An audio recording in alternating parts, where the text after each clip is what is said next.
Assalamualaikum warahmatullahi wabarakatuh. Halo teman-teman. Nah, kembali lagi dengan aku Ina Yulistina, mahasiswi semester 6. Nah, oke. Di video kali ini aku akan membahas tentang jenis-jenis pembicaraan. Nah, ini tuh learning journal yang ke-8 ya, teman-teman. Nah, jadi ada sebuah kutipan menarik gitu ya, yang mengatakan bahwa kesuksesan karir itu bukan hanya ditentukan oleh keahlian, tetapi juga oleh kemampuan komunikasi. Jadi apa? Jadi pinter saja itu belum cukup, teman-teman. Kita juga harus bisa menyampaikan ide dengan baik. Pembicara atau berbicara itu ada dua ranah, teman-teman. Yang pertama itu ada ranah privat, dan yang kedua itu ada ranah publik. Nah, apa itu ranah privat? Nah, ranah privat itu misalnya ketika berbicara dengan keluarga, kemudian dengan sahabat terdekat. Kalau ranah publik itu adalah berbicara di depan banyak orang, kayak seperti ketika presentasi di kelas, kemudian seminar, pidato, dan lain-lainnya ya, teman-teman. Nah, perbedaannya itu terletak pada jumlah orang, kemudian tempat dan suasana, serta keberagaman audiensnya ya, begitu.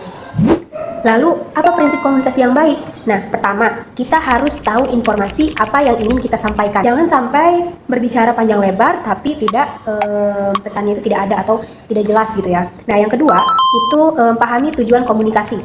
Apakah untuk memberi informasi atau mengajak atau mendidik atau juga mempengaruhi audiens gitu kan. Nah, kemudian yang ketiga itu kenali layak atau audiens. Jadi kenali dulu nih audiensnya, misalnya dari usia mereka, kemudian juga kebutuhan mereka gitu kan. Kemudian yang keempat itu gunakan cara penyampaian yang jelas, singkat dan sesuai situasi gitu kan. Kemudian yang kelima, hilangkan hambatan komunikasi atau noise, misalnya suara berisik, kemudian terlalu gugup atau materinya terlalu rumit. Dan terakhir itu ada target utama komunikasi itu adalah audiens. Jadi audiens ini mengerti pesan yang kita sampaikan gitu. Oke teman-teman, sekarang kita masuk ke jenis-jenis pembicaraan publik. Yang pertama itu ada impromptu. Nah, impromptu itu berbicara secara dadakan tanpa persiapan. Jadi dadakan gitu, tanpa persiapan apapun gitu kan. Contohnya ketika dosen itu tiba-tiba meminta kita untuk maju ke depan kelas. Nah, cara menghadapinya harus tetap tenang gitu kan, dan mulai berbicara dari hal yang termudah atau sederhana gitu. Nah, semakin sering kita latihan, semakin mudah juga kita melakukannya. Yang kedua itu presentasi. Nah, pembicara yang kedua ini tuh sudah direncanakan. Biasanya sudah ditentukan topiknya, kemudian waktunya, tempat, dan audiensnya. Nah, presentasi yang sukses itu memerlukan persiapan yang matang dan penyampaian yang menarik.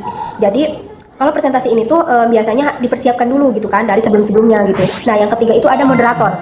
Nah, kalau moderator itu bertugas memandu jalannya acara, kemudian membuka acara, kemudian mengatur waktu, mengarahkan diskusi, dan menutup acara. Jadi moderator ini juga harus bisa mencairkan suasana gitu. Kemudian yang keempat itu ada MC atau Master of Ceremony. Nah, Master ini juga bertugas membacakan susunan acara, berbeda dengan moderator ya, teman-teman.